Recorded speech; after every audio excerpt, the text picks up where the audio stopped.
Hey everyone, how y'all doing? Sorry for the long intro. Hope you liked it. So it took me a little bit of editing to do that. I actually had to take the opening, the load screen from Monster Hunter Generations Ultimate, and then I had to figure out how to make it loop, because actually Valstrax in the background, the layer he's on doesn't line up. It's actually different depending on how it loads and stuff. So yeah, kind of took me a little bit to get that all working. I'm actually playing around with some levels and stuff. You might have noticed some of the music cut in and out. That was because I'm trying out a new setup. Hopefully you can all hear the music fine. I'm actually going to just check the volumes on my end, make sure that I'm not too quiet and the music's not too loud. You let me know how you think of it though. So, just a moment and then we'll get into today's news before the big event.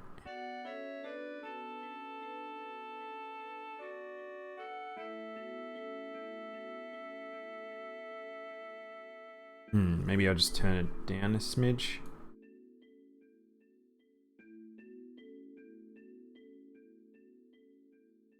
Let's try that.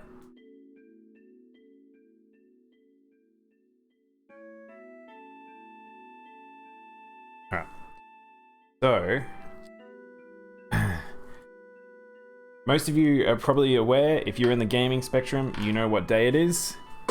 I mean, I have got the game up currently on the screen. It is FF7 Remake Day. Yeah, I will be playing this today. I won't be playing any Animal Crossing today or Monster Hunter.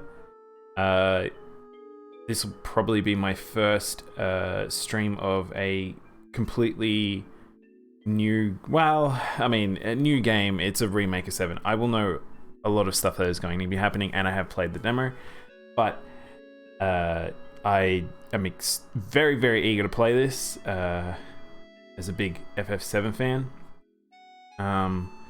But before we do any of that, I need to calm down and put 7 to the side while we talk about the daily news. So I will be covering yesterday's news as well, because I did take yesterday off. And for today, it'll be quite brief. I'm going to try and be quick. I'll keep the pace up. So annoyingly, there's a decent amount of news. Good thing and a bad thing, but let's just jump into it. So this is the gaming news for April the 10th. We have, start off with, Guilty Gear Strive will be published by Bandai Namco. So, Guilty Gear Strive is the new title by Axis. Strive is looking a bit different in terms of gameplay, but it looks very, very impressive still. Axis still top of the game in terms of 2D, 3D, and I think they make the best fighting games personally. Bandai Namco taking over and doing that will actually alleviate a bit of stress. Previously, Arc Systems had, I believe, publishing done by Axis, not to be confused with Arxis. They're two different companies. But Bandai Namco did do the distribution for Dragon Ball Z. So and Bandai is quite good at distribution. So it seems to be good news. We'll see how it goes. I'm pretty keen to hear more about that. Next one, Yoro Tomozo debut. This is a horror game that a lot of people have been talking about. It's a Nippon Ichi software game. Usually they produce pretty high quality sort of games. I won't play the trailer. going to try and be quick today. I'm interested in checking this out in terms of just visual aesthetic stuff. I don't usually play horror games, but I'm very much a person on the outside spectrum. There is a lot of it in horror games. There is a lot of artistic things to appreciate. So even if you don't want to play those games, I do suggest looking into some of the art related to them. Like I said, trying to keep it brief. Some of these are a bit smaller articles as well. So Danganronpa. So I'm a big Danganronpa fan. They are announcing the 10th anniversary for the series, and there is going to be a monthly news broadcast beginning in May. We don't know if this means anything, because for those who don't know, Danganronpa's team actually separated at the end of the last game to go and make a new company, and they're producing a game which seems to be a weird baseball in a city game, but the entire city is the baseball field. Don't know what that is. It looks interesting, but for this game, we don't know if they're going to be like they are. We believe going to be working with the old Spike Chunsoft team and company, so we might see another Danganronpa. Who knows? The last game was insinuating that it was the last and was meant to be a big send-off, it felt like, but who knows? Sometimes money talks and fans want more. So yeah. Again, I wanted to look into this. I didn't actually get time to look into this yet. Vampire the Masquerade is sort of a cult classic. People love those games, but we hadn't heard for a while about the new title, and Shadows of New York has just been announced for all platforms, and yeah, so if you are a fan of Vampire's Masquerade, I highly suggest you check out the trailer. They're sort of open-endy games. It's usually sort of choose your style of play style and choose your story sort of stuff. Again, I'm trying to be quick, so I won't play many of the trailers. But yeah, I'm going to check that out later. Hopefully it is good. This is, I think, a new thing. I don't really remember this sort of 2D flat aesthetic to the game, so it looks different and interesting. Fallout 76. So this game has not had a good lifetime. Bethesda, maybe they'll pull it out of the bag and we will get something beneficial, something decent at the end of everything in terms of similar to games like, say, Sea of Thieves and things like that. I'm not holding my breath though. Bethesda hasn't got a great track record when it comes to long-term support with their games, and this game released in a pretty poor state. So I guess fans of 76, check out Wastelands if you still are a fan of it, and let me know. Again, I'm not going to play the trailer today, but yeah, if you're interested, I guess let me know how it is. So a continuation on the Cooking Mama saga, and I think we're finally getting the real idea of what actually happened, and it seemingly is to do with the fact that it was a dispute between the publisher and the IP owners and the developers. Haven't had a full read of this article, so I'm just gonna have a little flick through.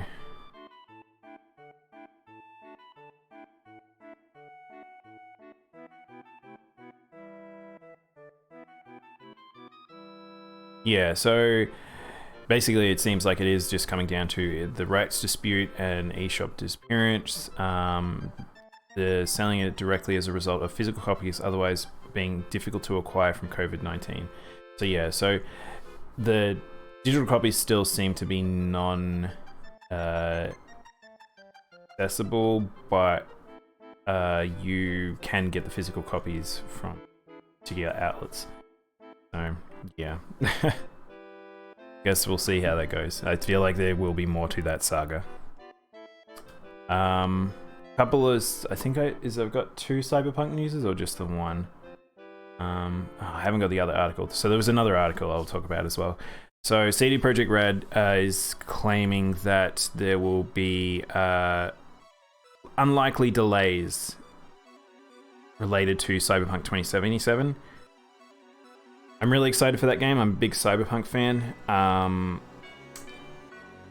Witcher, I wasn't a huge Witcher fan. I found the combat too much over the game's just too much for me. I tried so hard with each installment, and I just end up stopping within a couple of hours.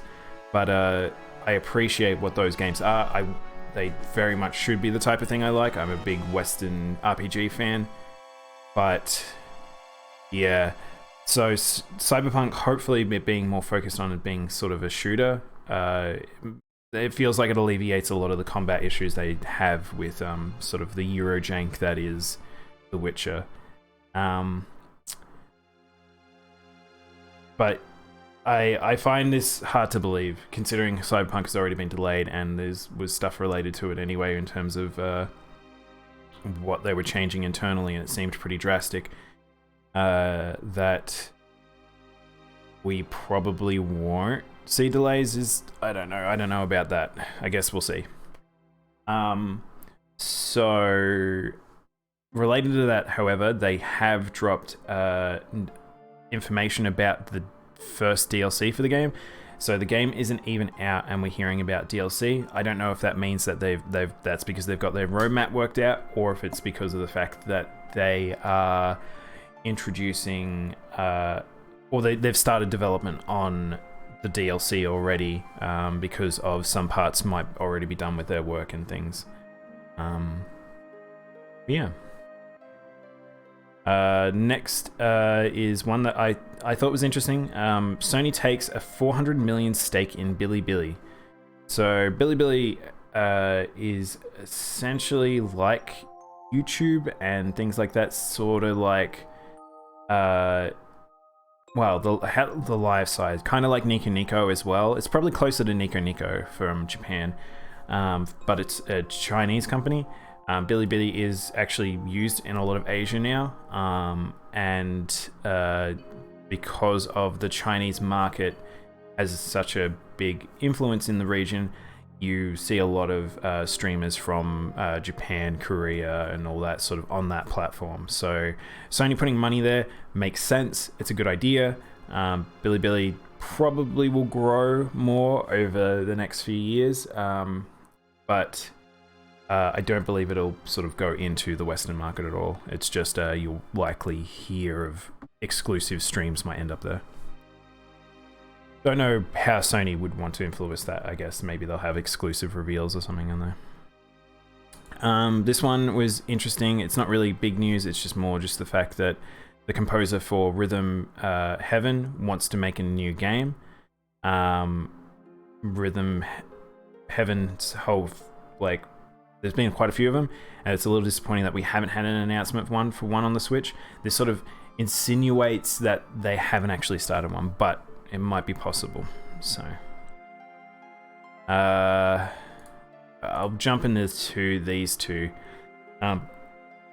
So the Stadia, a mostly failing platform as far as I know, and I personally am not a fan of what it is.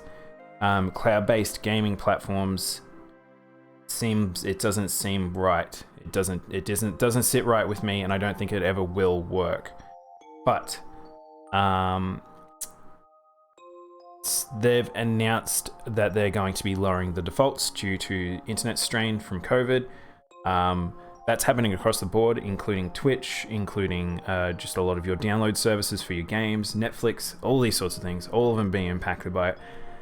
Not surprising. It's good that they're doing it, but it's probably better because a lot of the people that run Stadia are the type of people that probably have connections that try to run at like 4K or 1080p or whatever it might be, and at max frame rates. So that's a good thing.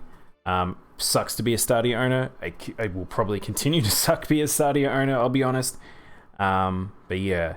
But a weird second part to that is that for some reason, Google Stadia has announced that they're making their phone app version free starting today for a period.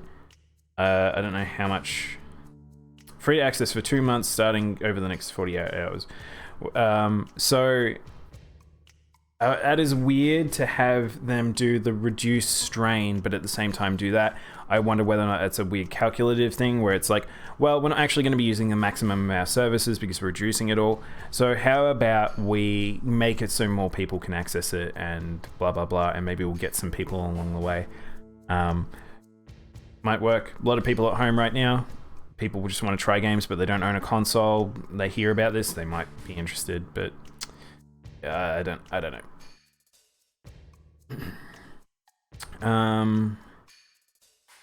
Next one is Observer system redo announced. So I've been talking about how the delays on the reveals for the consoles and the next generation have probably caused issues for developers in terms of their announcements and everything like that. The fact that E3 is not happening, there's going to be a lot of weird drops over the year. I feel like April is the time to announce, but people announcing next gen reveals before we've actually seen the next gen and how it works is kind of clumsy. We've got a very, very clumsy generation start here. So again, I won't play the trailer, but I'm keen to check that out because Observer was sort of another sort of cult hit that happened, and I am interested in that story. So,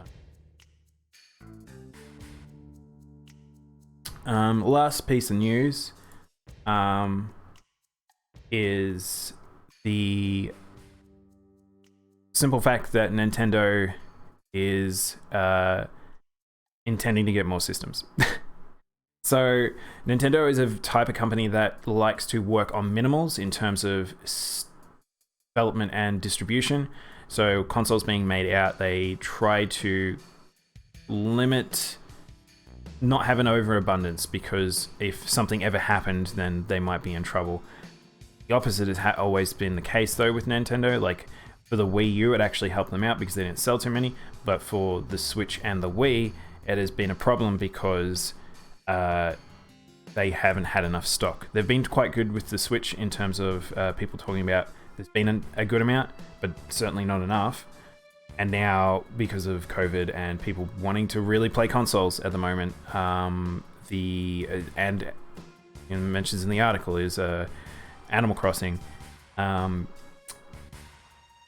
haven't had enough. It's just not enough. And so Nintendo really, really needed to kick up gear and needed to get more out there, which is a very, very, very difficult thing to do during these times. So, yeah, I think it's good for people that are sort of looking out for a Switch and don't have one yet, but probably bad for them. They're probably losing a lot of money. In a sense, they're not going to lose any more than what they have. They're always going to hit their maximums at this rate, but they could have more money, I guess. It is funny though because I do know of individuals who are selling refurbished consoles, and there's a big market right out there right now for people to sell secondhand or have ones that they've stocked up and bought before COVID, and then are hoarding them and putting prices up and selling them.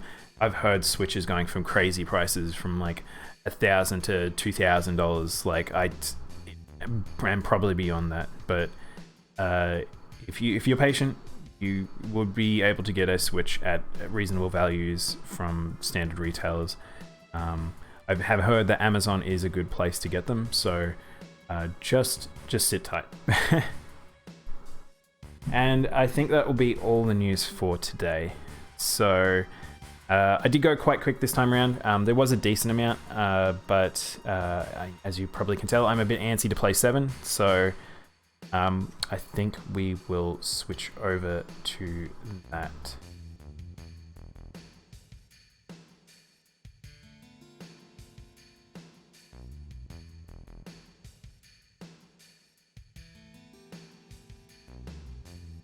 I'm just gonna switch over. I will be right back.